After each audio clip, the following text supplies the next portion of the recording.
Ascese mística. Pietro Baldi. Primeira parte. O fenômeno. 1. Situação do problema. Analisarei neste volume o fenômeno da ascese mística. Dispenso-me de novamente situá-lo no campo cultural e no momento psicológico moderno, visto como eu apresento em seu duplo aspecto de fenômeno científico e de fenômeno espiritual, como sequência lógica e vivida do fenômeno inspirativo, já amplamente analisado no precedente volume, As Noures. Quem o tiver lido, nele terá encontrado o duplo pretexto desta continuação, seja no campo científico, seja no campo espiritual. E para responder objetivamente, ou por outra, quase fotograficamente, a realidade do fenômeno, tal qual foi por mim vivido, a que o analisarei e aprofundarei, sob dois aspectos decorrentes de duas psicologias diversas, que, embora hoje consideradas opostas, são para mim equivalentes, a ciência e a fé.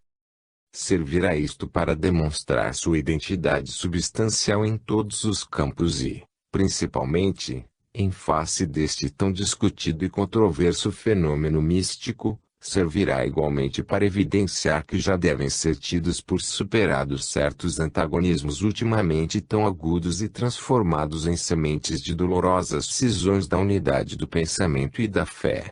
E, quando eu tiver feito convergir para as mesmas conclusões as extremas e opostas atitudes do pensamento humano, minha concepção interpretativa, baseada na realidade por mim muito intensamente sentida, terá solidez de verdade universal e poderá ser considerada novo fundamento que, no meu permanente anseio de realizar o bem, terei conseguido lançar para a construção do edifício do conhecimento. Ouso esperar isso, não somente como fruto do imenso trabalho interior em que me tenho amadurecido, por fatalidade da lei de evolução, superior aos méritos meus e à minha própria vontade, senão também porque este mesmo estudo constitui, para mim, tão alto coroamento de minhas precedentes sínteses, que as posso resumir e levantar todas para aquilo que eu poderia chamar minha mais alta síntese conceptual, de paixão e de vida. O fenômeno místico é, de fato, animado por um dinamismo tão potente e profundo, feito de maturações e superamentos interiores tão substanciais e anelante de ímpetos tão excelsos, que deve ser necessariamente considerado no vértice das aspirações da inteligência e do coração. O precedente estudo, a que já me reportei, conquanto seja aparentemente exaustivo e definitivo, mas não é do que a preparação deste, assim como o fenômeno da mediunidade inspirativa, nele descrito, não foi, para mim, mais do que uma fase de vida.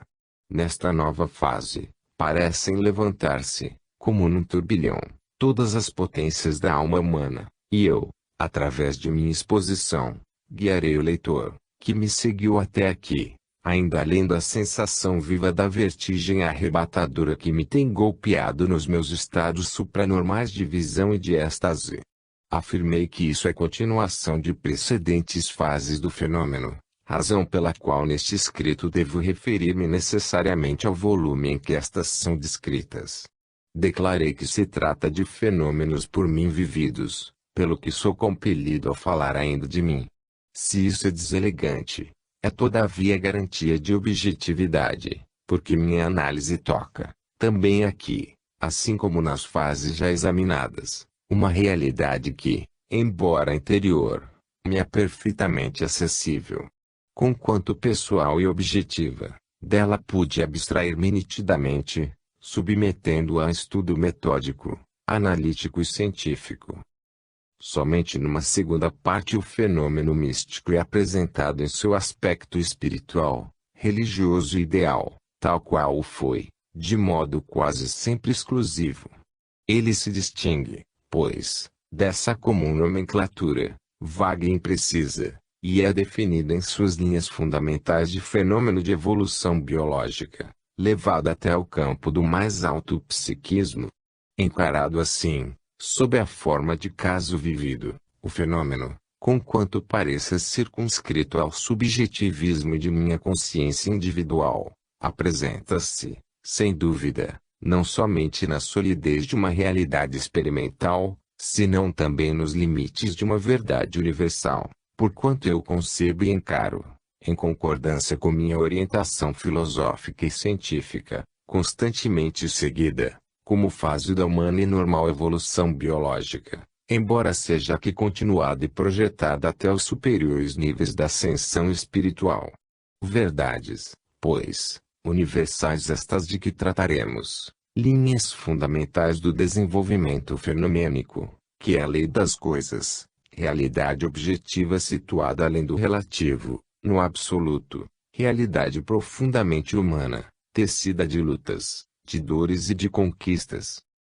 Grande vantagem esta de poder operar sobre uma realidade psicológica, para mim experimental, e sobre uma verdade que é universal. São estas duas bases de nosso estudo, bastante sólidas, que compensam quanto poderiam opor-me como defeito. Isto é uma contínua necessidade de falar de mim, assim como de minha precedente produção literária.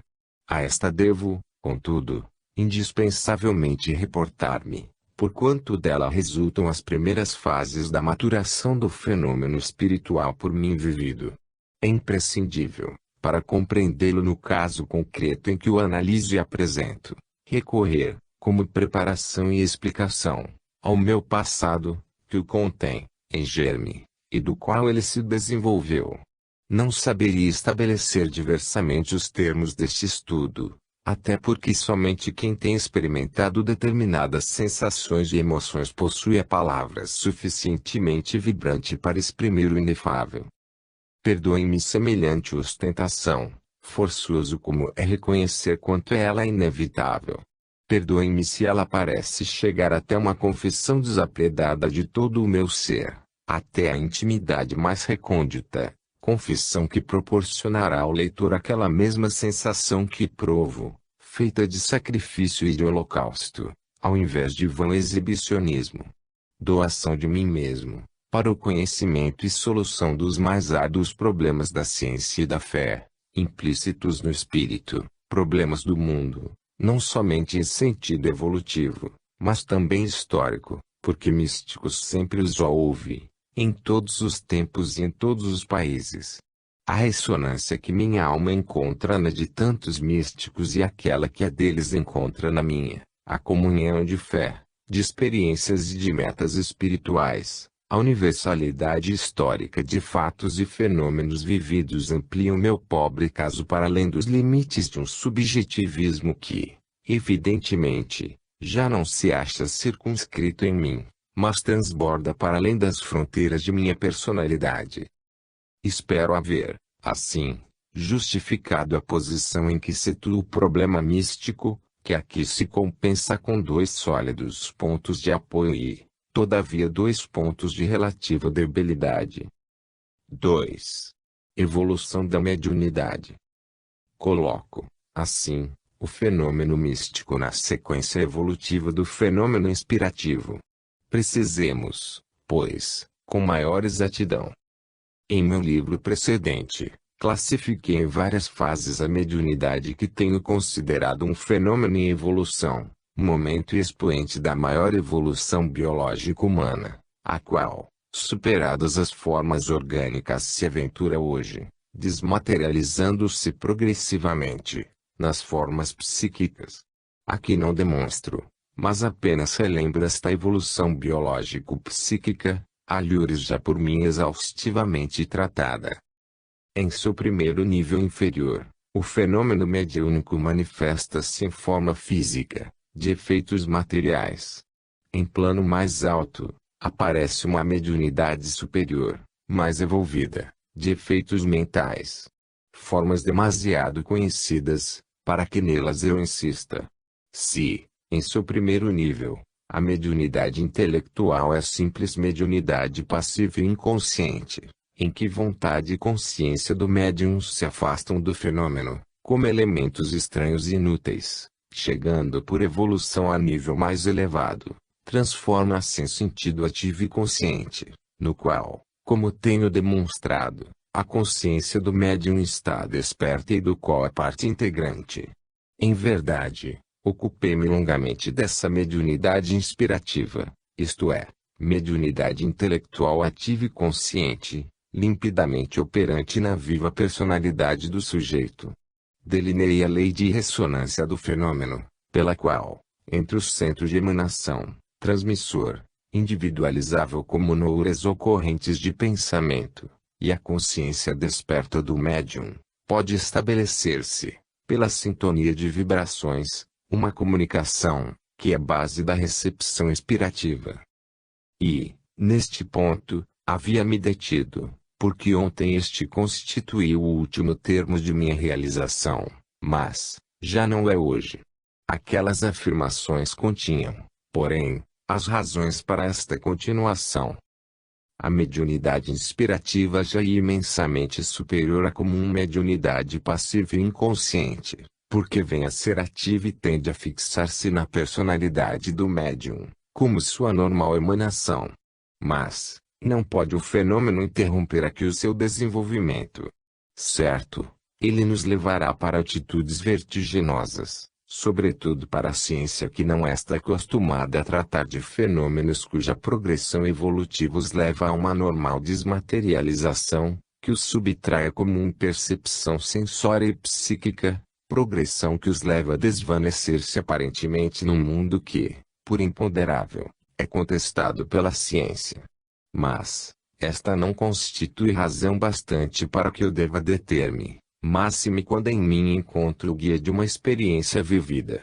Prossigamos, portanto, ainda, como durante um ano prosseguiu em mim o fenômeno, releguemos ao passado aquela fase conhecida e superada e aventuremo-nos na zona superior de evolução do fenômeno mediúnico inspirativo.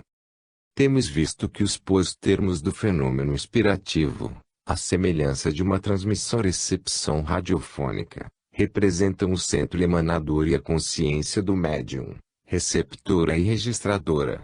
Os dois termos são distintos, embora comunicantes, isto é, ligados por fenômeno de ressonância.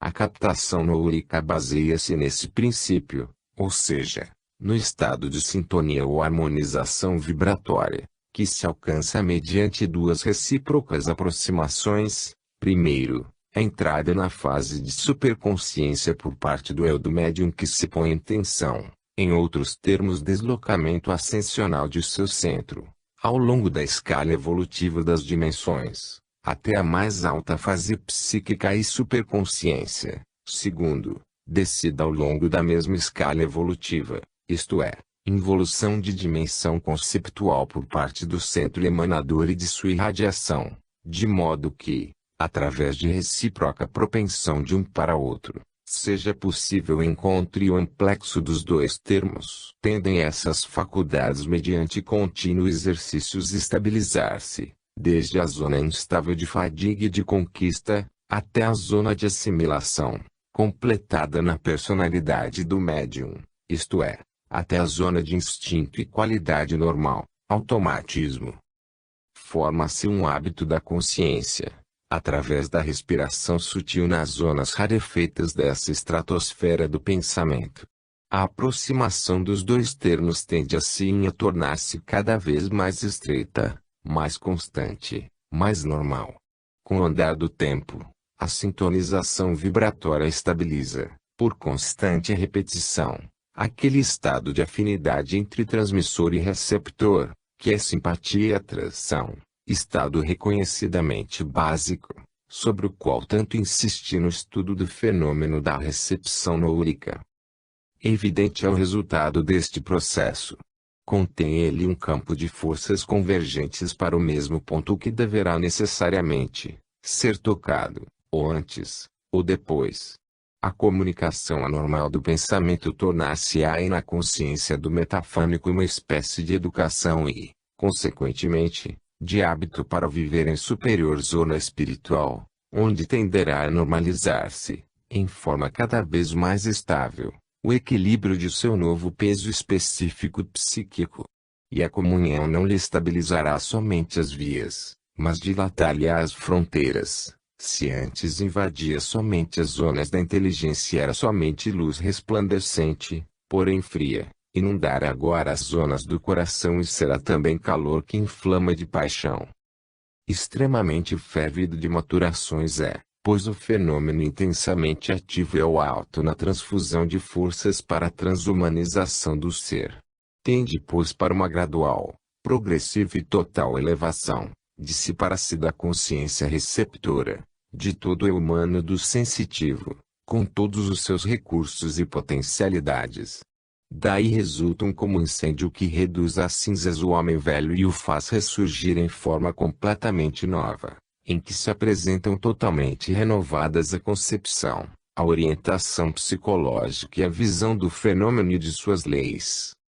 Vemos, assim, o fenômeno da mediunidade inspirativa amadurecer e transformar-se, naturalmente, por lógico desenvolvimento, naquilo que se pode chamar, em seu primeiro tempo, metafania mística, no sentido de recepção cada vez mais total, isto é, de emanações, não mais exclusivamente conceptuais, mas também afetivas etc. À medida, porém, que esse fenômeno se encaminha para sua maturação, transcende de tal modo o simples fenômeno inspirativo, num arrebatamento de todo o ser, que acaba por se encontrar diante deste, como a luz solar diante da luz lunar. Tal é o fenômeno místico de que agora nos ocupamos. 3. Mediunidade, metafania, misticismo. Entraremos, mais adiante, nos pormenores deste desenvolvimento. Basta-nos, por agora, traçar as linhas de orientação. A sucessão destas fases não aprendi de livros, que não leio, ou de textos, que não consulto, mas de minha experiência direta. Quis conservar aqui minha virgindade de pensamento, permanecendo em contato direto e exclusivo com o fenômeno, da maneira que depois a eventual coincidência com os resultados de outros estudos e de outras experiências se tornasse, para mim e para os outros, mais surpreendente e comprobatória. Fica assim definida a amplitude do fenômeno da sese mística, objeto desse estudo, que pode ser expressa nestes termos e ser compreendida dentro destes limites. Por ascese mística entendo o desenvolvimento do fenômeno psíquico, desde a fase de metafania lúcida ou de inspiração consciente, até a sua fase de misticismo que se consuma com a unificação integral entre receptor e transmissor. O presente estudo, assim como minha experiência, que lhe serve de guia, move-se entre esses confins. A essência do fenômeno consiste sempre na universal e insuprimível evolução do espírito. Mas, certo é que nesses níveis o simples fenômeno mediúnico se espraia sobre tal mar de conquistas e de grandiosas afirmações, que aquele fio de revelação supranormal e primeiro lampejo de transparências transcendentais, que é a simples metafania, se perde na vertigem de luz, que é o estado místico, de tal modo que, longe de diminuir a personalidade na inconsciência, arrebata consciente até o superconcebível. Ouço a voz interior exprimir-se num cântico de harmonias universais. Contempla, diz-me a voz, a substância espiritual das formas do ser. O todo é um turbilhonar de esferas. Este movimento representa a mais doce música, a mais maravilhosa harmonia de luzes, a mais gigantesca construção, na mais ampla exatidão de relações, e é também cântico de conceitos e sentimentos. Observa aí, na harmonia deste amor infinitamente múltiplo, esquece a dissonância de tua dor que se encontra fechada no tempo. Deixa teu espírito explodir, além de todas as medidas, no incomensurável, além de todos os limites, no infinito, além de todos os ritmos menores, no ritmo divino do todo. Verás e ouvirás. Toda alma é feita para ver e ouvir. Repara. Os seres dividem-se e reúnem-se, segundo hierarquias. Cada qual se põe, por virtude de seu peso específico, em seu nível natural, inviolavelmente. Eles se veem e se falam e se escutam. Vozes e luzes, de plano a plano, descem e sobem, porque o alto tem sede de se dar, como o plano inferior tem sede de ajuda. Esta é a lei, imperante em toda parte e em todo nível. Assim, tudo se distingue por individuações inconfundíveis e tudo volta a reunir-se e emanar-se na mesma luz e no mesmo cântico. Ao apelo do fraco responde um eco bondoso, graças à bondade do alto, há sempre uma dádiva por fazer. Auxiliar-se reciprocamente, eis a lei. A luz irradia do centro e transparece de esfera a esfera, através dos seres que a compõem. O metafônico é a alma desperta, escuta e ouve aquilo que para os outros é silêncio. Conceito, harmonia e potência consubstanciam aquela luz. Ela é sinfonia do pensamentos e ações. É também corrente de amor e de força a enxertar-se no espírito, que é a causa única da vida. E reforça as motivações e fecunda vossas obras. A percepção nourica é um contato com a irradiação divina, que é a linfa vital do universo. Por isso, digo-vos, escutai e purificai-vos, para que tudo seja ascensão. Não ausculteis vamente, por simples curiosidade, porque sagrada é a voz do alto. Não dissipeis a potência substancial da vida. Sirva-vos tudo isso para subir.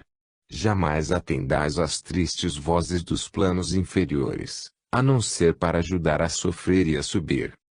A lei de ascensão moral, conduzida através da bondade e do amor, é a lei do centro, que por ela sustém o universo.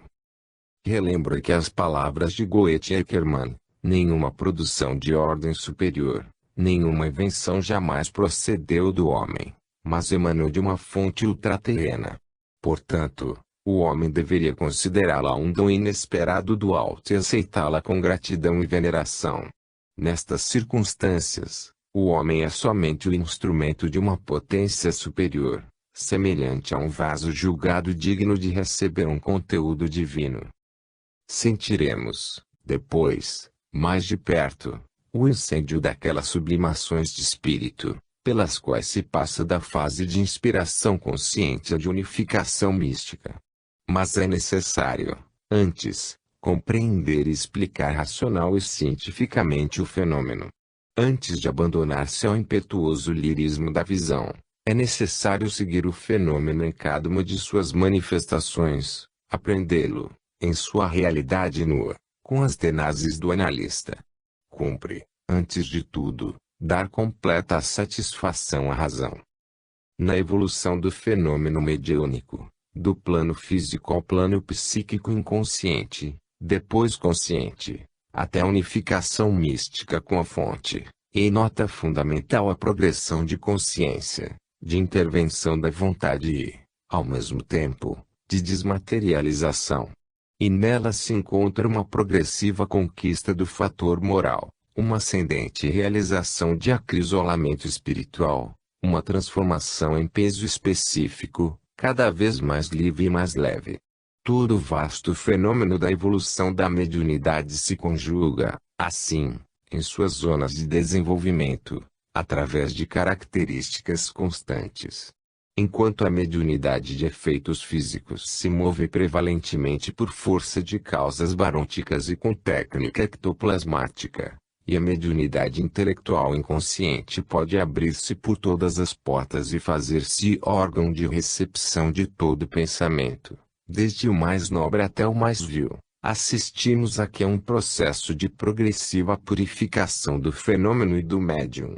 Na recepção inspirativa consciente, o fator moral, como tantas vezes tenho insistido, ocupa o primeiro plano e no misticismo não constitui somente condição prevalente, mas absoluta e irrevogável, tanto que ele representa o vértice da perfectibilidade moral e religiosa.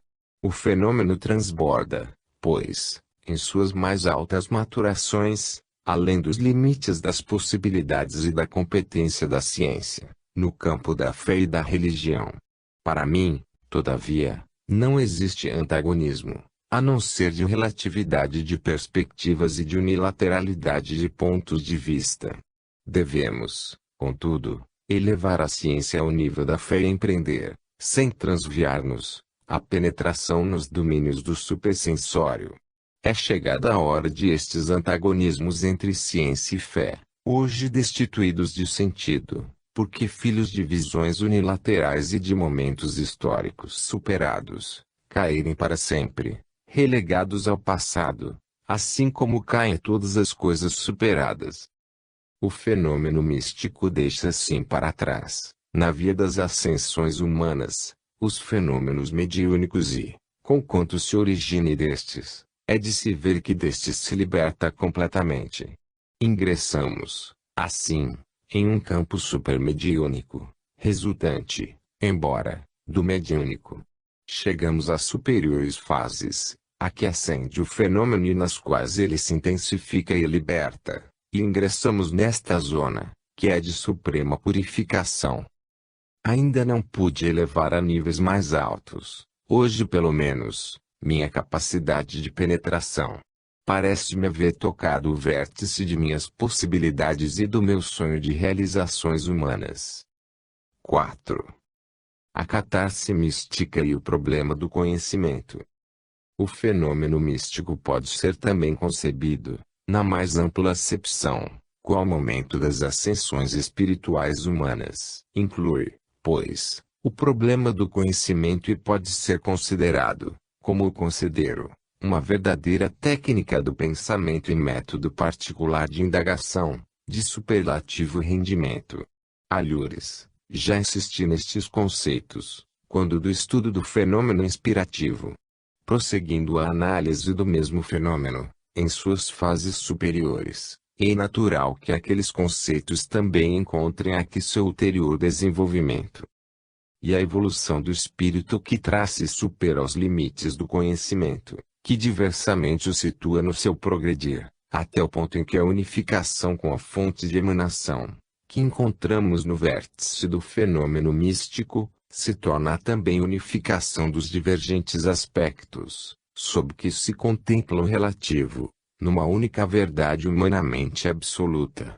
Assim, as diferentes fases da evolução espiritual correspondem diversos graus de conhecimento e diferentes aproximações de revelação da verdade. Nos albores de sua vida espiritual, o homem não sabe elevar-se além das imediatas consequências de suas impressões sensórias.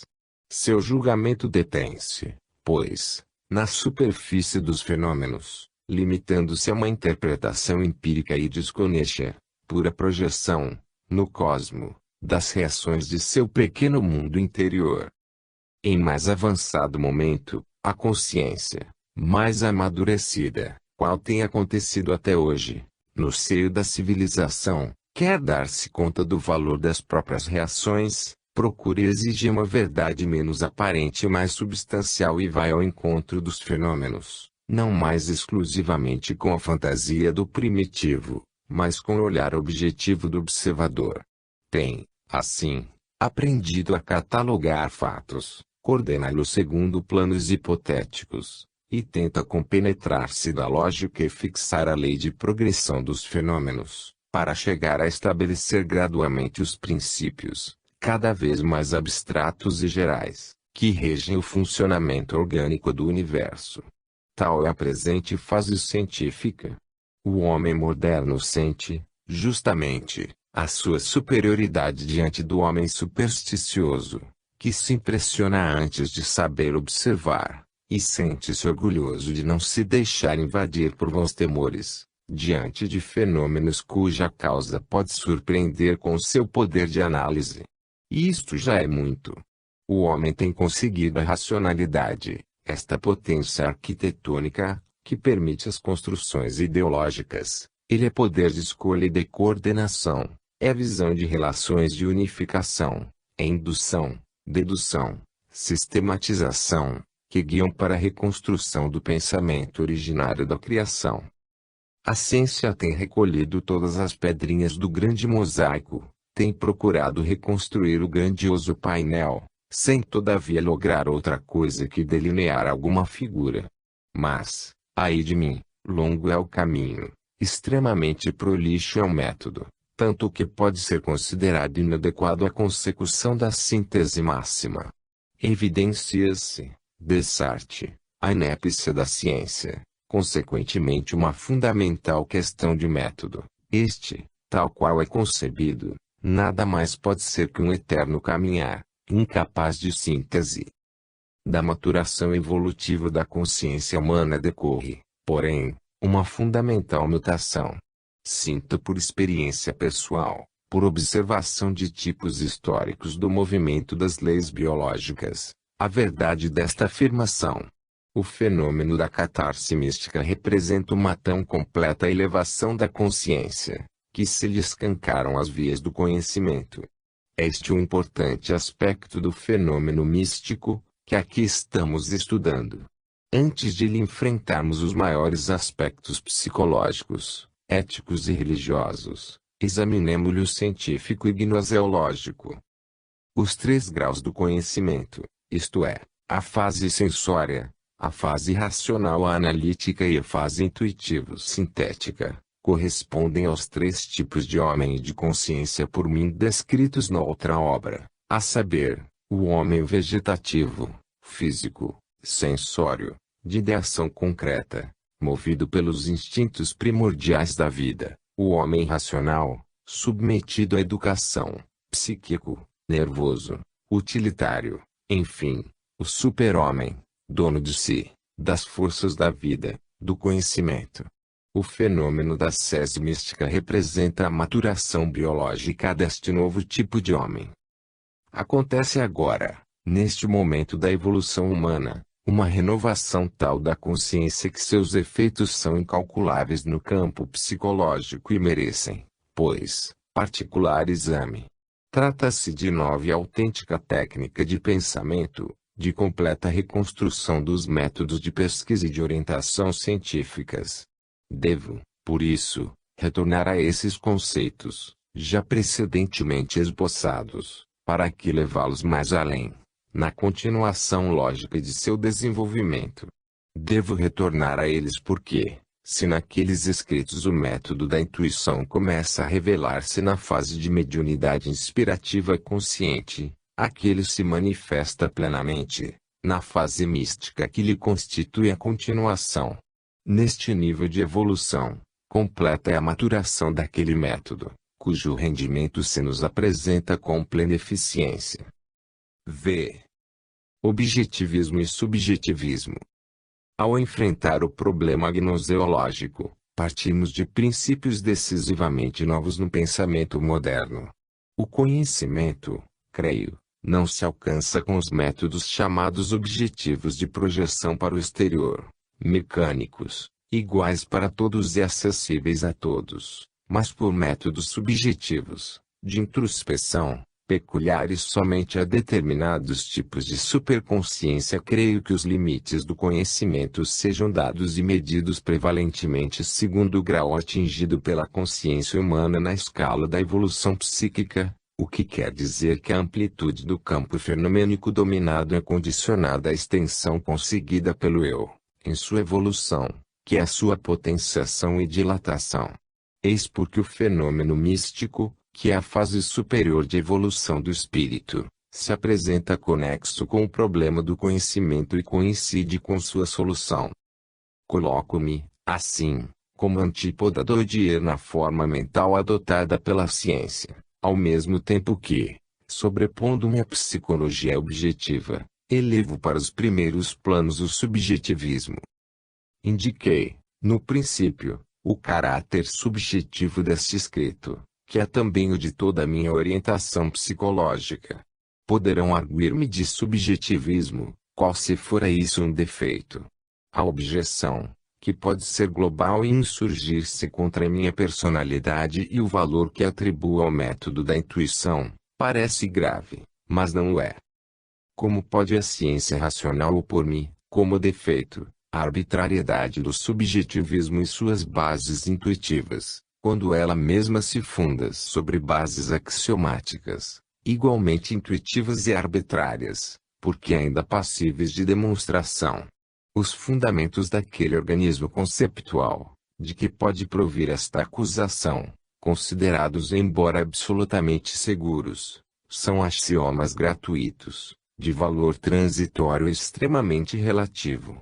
Isto pode dar a alguns espíritos autônomos a sensação de que o pensamento humano, em toda a sua esmagadora congéria de construções ideológicas, filosóficas e científicas, se agite sobre bases convencionais. Ignora a ciência o que sejam, substancialmente, os fenômenos sobre os quais opera. Averigua e combina os efeitos, porque tem experimentado que as coisas ocorrem deste e daquele modo. Mas, por que causas e de que maneira isto ocorre, não o sabe.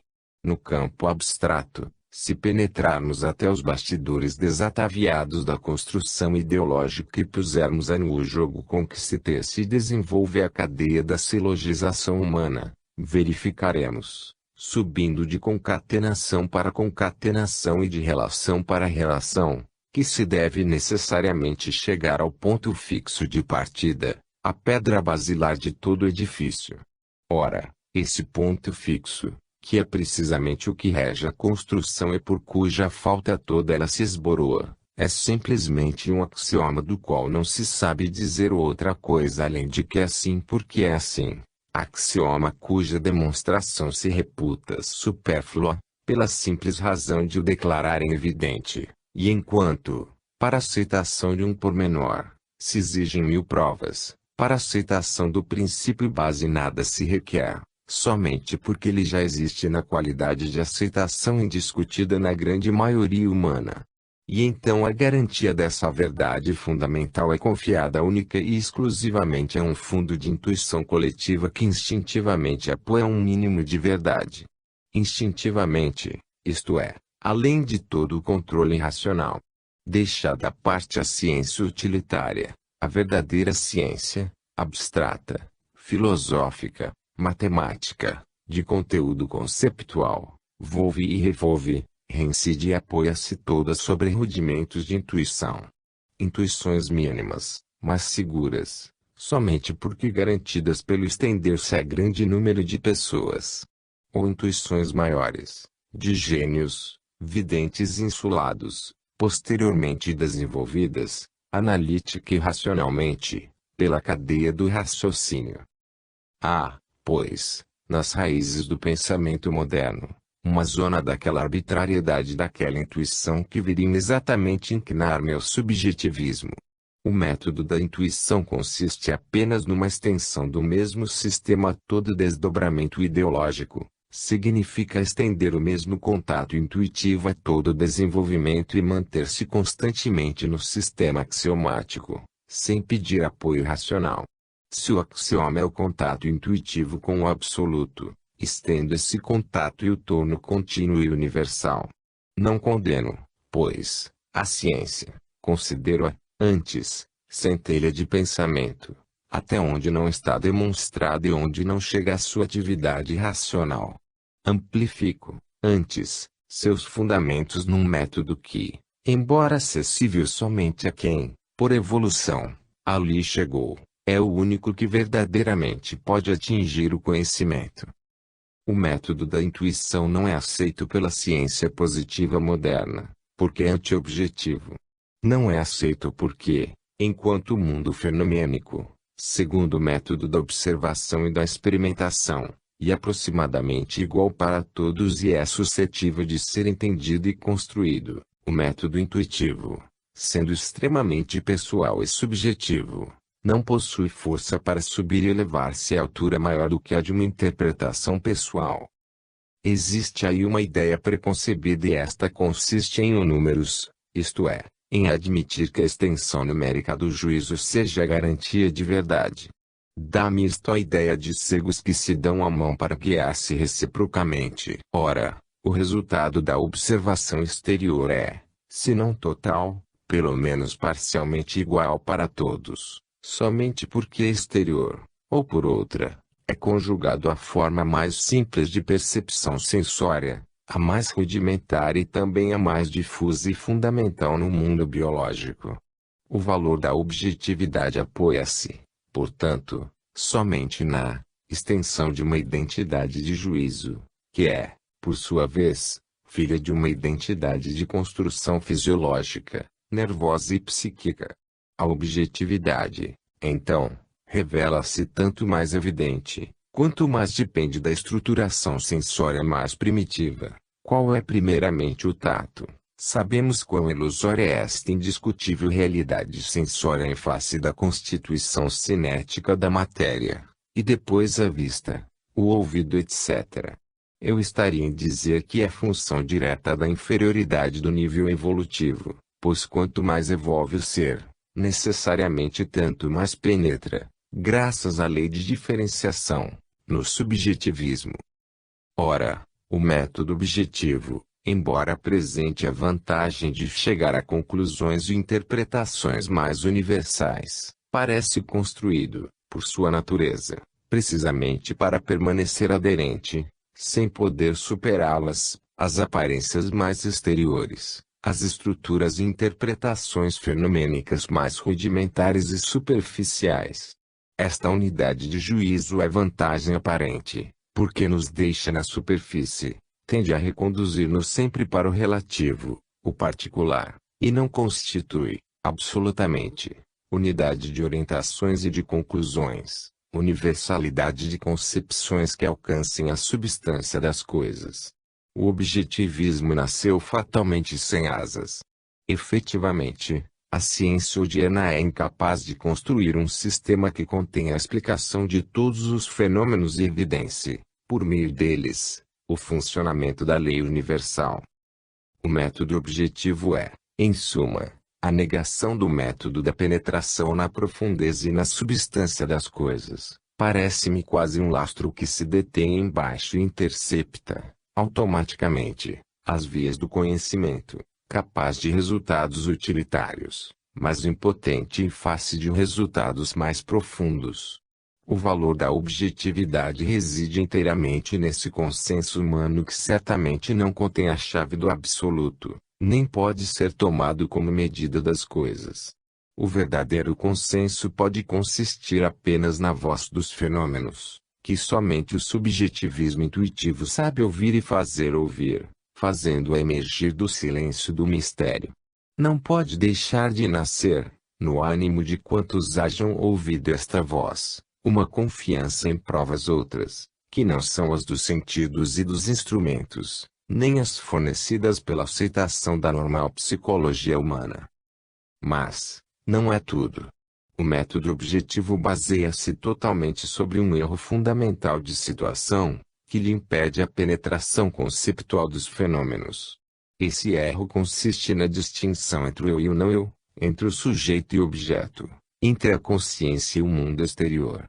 Sobre esse individualismo, filho do egoísmo, baseia-se toda a psicologia científica odiana.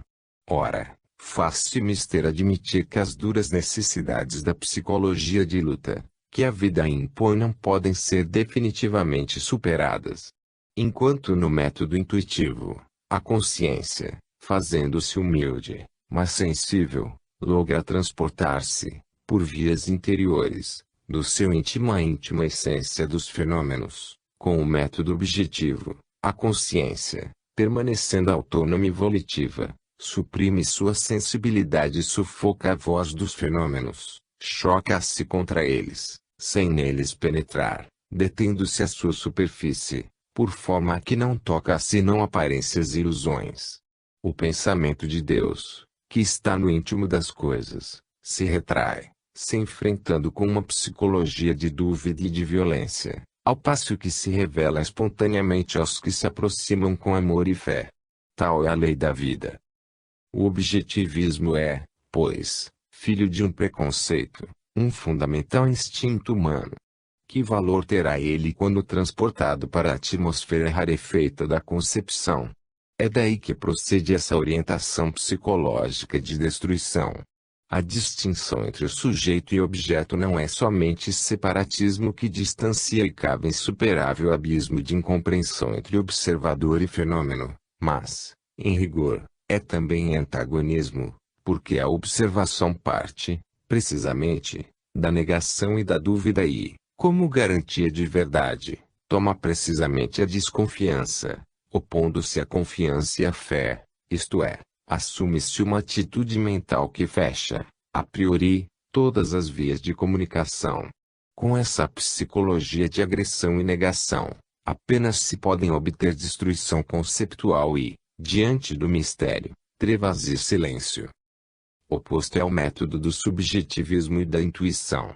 Enquanto o objetivismo distancia, este aproxima. Enquanto o objetivismo diverge e separa, o subjetivismo converge e unifica. Este é verdadeiramente o método da unificação conceptual na demolição absoluta do dualismo do método objetivo. 6. O método da unificação. Como, então, resolveremos o problema do conhecimento? É neste ponto que de novo ele se conjuga e funde com o da sese mística, porque o método da unificação pode manifestar-se apenas quando a evolução da consciência atinge a fase mística. Nesse plano ocorre o grande fenômeno da unificação, que a seguir aprofundaremos. Isto não podia deixar de ter reflexos e repercussões também no campo gnoseológico. A evolução altera os métodos e dilata a consciência. E, como havia anulado a psicologia racional na psicologia da intuição, passando da fase lógico-científica à fase que poderemos chamar inspirativa, assim a intuição continua e completa-se na unificação conceptual, do mesmo modo que a recepção inspirativa continua e completa-se, como veremos, na fusão unitária dos dois termos daquela recepção. Atingido esse plano, desaparece na consciência o dualismo do método objetivo. Aproximam-se os dois termos sujeito e fenômeno, reabsorvida é a distância, até desvanecer-se, soldada a cisão, sanado o dissídio entre os dois antagonismos e aberta a compreensão. Aqui não nos ocupamos deste fenômeno da unificação, a não ser pelo que dele se reflete no problema do conhecimento. Quando a consciência, na catarse mística, não só se comunica, quase radiofonicamente, com a fonte noúrica, como na mediunidade inspirativa, mas tende, por um processo que examinaremos, a sobrepor-se e identificar-se com a fonte mesma. Então o contato é tão íntimo e integral, que se adquire espontaneamente o conhecimento, mediante novo sentido de visão, e a verdade transborda de todas as categorias da razão. Reduzem-se os esquemas racionais a prisões insuficientes para conter os conceitos. A consciência transcende os confins da lógica e, com um senso de imensa dilatação, o pensamento humano é abalado desde os fundamentos, numa revolução e renovação tão completas, que permanecem incompreensíveis e inadmissíveis para quem não os tem experimentado. A compreensão existe, efetivamente, em função da amplitude e profundidade do campo de consciência e de seu grau de sensibilização. Para resolver o problema do conhecimento é necessário atingir a universalidade do eu. Faz-se mister escancarar, mediante um ato de fé e de amor, mediante um senso de completa submissão, as portas da alma, para projetar-se fora de si para que o infinito nela penetre. Certamente, este um novo comportamento não o na psicologia, contudo, é ele necessário à consecução de resultados novos. Somente a identificação do eu com o fenômeno pode permitir a dilatação do primeiro até os limites do segundo, e, quando o fenômeno se tornar universo, sua expansão não terá limites, como não os tem a divindade. Abrangerá o infinito amplexo de almas. Atiram-se fora, então, as velhas muletas da observação e voa-se. É somente através da evolução do sujeito, através de renovações de consciência, que se podem obter superamentos tão substanciais. Resolve-se então o problema do conhecimento. Em um novo modo de ser está implícito o conhecimento, a verdade revela-se automaticamente, por visão, e atinge-se uma síntese espontânea, simples, completa. Deixa-se, para trás, a observação sensória, a presumida segurança objetiva, como método rasteiro, inadequado, incapaz de verdadeira síntese. Abandonam-se as tortuosas vias da razão pela nova sensação do verdadeiro, direta, imediata, exauriente. Verdadeira e palpitante é a visão, já não é a fatigante conclusão oriunda de uma destilação cerebral, mas conclusão vivente. Nela o universo vibra e exulta de pensamento e de ação. Como o dissolver-se o separatismo da fase egoística na unificação da fase altruística, caem as barreiras do dualismo do método objetivo. A verdadeira, única e radical solução do problema do conhecimento só pode ser obtida mediante a transferência da consciência para um plano superior de evolução. O problema filosófico não pode ser insulado, nem resolvido independentemente da realidade biológica e psíquica. Ele reside na personalidade humana e com ela adianta-se. Seu progresso não pode ser mais que um momento do progresso desta. É necessário romper o círculo dos impulsos instintivos, como os vínculos da psicologia racional e das concepções habituais. Assim como o mistério da unificação, na ascese mística, é fenômeno natural que se desenvolve segundo na técnica própria de desenvolvimento, assim também a conquista do conhecimento. Aparece, então, um dualismo psicológico entre as duas formas de pensamento, a racional e a intuitiva, ao surgir a visão. Diferentes são as duas visões, a maior compreende a menor, mas a menor não compreende a maior. Quem estiver fora desta mais alta realidade toma-la seguramente por ilusão, até que a conquiste por evolução. Considera-se real o que está fora da própria experiência.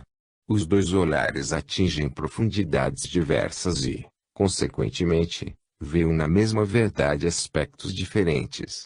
Discriminar-se-ão necessariamente os dois pontos de vista, sob o pretexto de incompreensão, porque as duas consciências são diversas e a extensão das recíprocas sensibilidades é a única medida do respectivo cognoscível. Todavia, se a psicologia superior pode penetrar a inferior, e não inversamente, esta última, ainda que a negue, não pode deixar de voltear em torno da outra, por um vago pressentimento da verdade, por um desejo que, incessante, clama na alma por descobrir o mistério. Pois que a treva não satisfaz a vista, nem o silêncio ao ouvido, nem a ignorância ao intelecto, e ninguém pode estar satisfeito com sua negação, nem sentir-se contente com a realidade que possui, sem jamais desejar mais amplas realizações. Também a incompreensão do ignoto constitui vago tormento que estimula a sair dele. O método da unificação contém em si os elementos aptos a compensar aquilo que pode parecer um ponto fraco, isto é, o subjetivismo. Como poderemos compensar a pluralidade das concepções e a dissonância das contradições que derivam daquele subjetivismo? A filosofia, precisamente aí onde o pensamento, elevando-se e abstraindo da simples averiguação objetiva, chega a ser necessariamente subjetivo. É um mar de inconciliáveis divergências que desorientam o espírito, dando sensação de ser absurda a pesquisa da verdade. E, contudo, une a verdade. Será, então, incapaz de atingi-la o subjetivismo divergente? Foi exatamente, como reação a tudo isso, que a ciência se mutilou na objetividade de compreensão, com o fim de alcançar uma verdade igual para todos. Mas, é evidente que o conhecimento ganha em profundidade e potencialidade, à medida que passamos do mundo exterior ao interior. Não é baixando-se ao primeiro, mas elevando-se ao segundo, que se ganha em verdade. É precisamente aí, quando mal nos separamos da superfície sensória e progressivamente nos aproximamos da íntima substância, que começa o subjetivismo, isto é, a variedade e divergência das expressões individuais. As vias do conhecimento estão na subjetividade e as vias da subjetividade constituem as vias do separatismo intelectual que parece distanciar-se da unidade do conhecimento. A conquista da verdade deve, portanto, passar através desta contradição e saber conciliá-la. Uma verdade igual para todos não pode ser senão uma verdade de superfície. A procura de uma realidade mais profunda conduz à divergência. Pois bem, importa, então, saber compreender antes, e depois coordenar e reorganizar aquela divergência. É natural que as apreciações mudem, à medida que subimos, porque tanto mais, então, se desperta e movimenta o eu pessoal, isto é, o múltiplo individualismo em que se reflete a unidade do absoluto. Este permanece simples e monista e nada perde de seu caráter unitário, exprimindo-se na infinita variedade do relativo. Devemos recordar que o eu que concebe um relativo está em evolução. Preciso, então, se faz que superemos essa divergência e reconstruamos a unidade da substância. É necessário que não nos intimidemos em face dessa aparente inconciliabilidade, dessa dissonância de interpretações. Devemos empenhar-nos, através da coordenação das expressões do relativo, em reconstruir a trama unitária do absoluto. A cisão está na manifestação humana, não na substância. Reorganizemos os reflexos particulares e reconstruiremos os aspectos da única luz. Da fusão das visões unilaterais sairá um mosaico que nos fornecerá os delineamentos do modelo divino.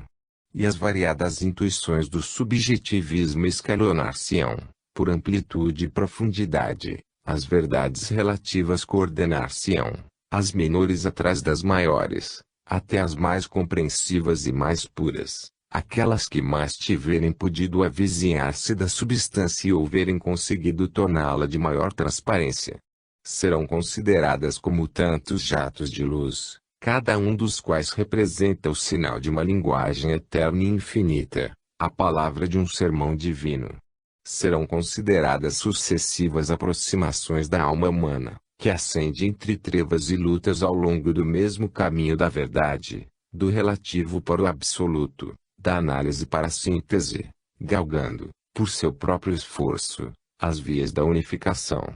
E, por unidades de medida e índice de verdade, tomar-se-á, não a objetividade ou o juízo do números, mas o grau de purificação do ser que, em sua evolução, se aproxima de Deus.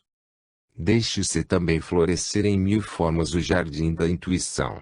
Cada flor diversa será igualmente bela e exprimirá uma revelação. Ver-se-á, então, que, em essência, cada flor, em sua variedade, traduz a mesma eterna beleza e canta a mesma infinita sapiência. A flor mais perfeita e mais pura falar-nos-á docemente, com transparência mais evidente, a mais rude e primitiva mal saberá balbuciar. Una, porém, é a palavra, porque une são o plano da criação e o pensamento de Deus.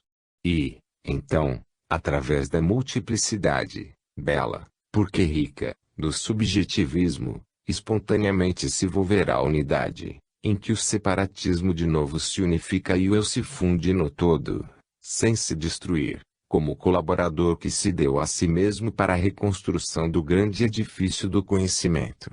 Nessa altura, ver-se-ão coincidir na profundidade, no mesmo cântico, que é a voz de Deus, as cindidas intuições pessoais. Então, a multiplicidade e diversidade dos juízos mais não são que o índice assinalador da distância entre a intuição e a única fonte central. Quanto mais se aperfeiçoa o ser, tanto mais sensível e potente se torna o instrumento consciência e tanto mais evidente se torna a unidade conceptual do verdadeiro.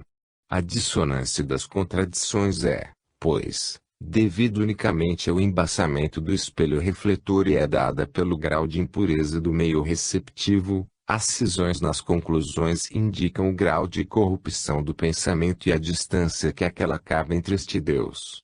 A harmonia, que é perfeita no centro, corrompe-se à medida que se afasta na imperfeição de ressonância da periferia. E a ignorância humana que irradia a desordem, é a involução que gera o caos. Existe, portanto, solução para o problema. Basta que progridamos, que superemos a zona das primeiras desordenadas aproximações da intuição. Encontraremos, então, espontânea e automaticamente, a unidade do verdadeiro. A evolução e somente a evolução pode dar-nos e dar-nos-á, necessariamente, a unificação. Somente pela evolução se pode passar da ignorância ao conhecimento, da separatividade à unidade. A involução é treva que divide, A evolução é a luz que unifica. Na involução, emudece-se a verdade, sufocada no meio denso, que não permite transparências. A evolução coordena, reorganiza, harmoniza e com isto reabsorve as divergências e torna mais evidente a realidade do verdadeiro.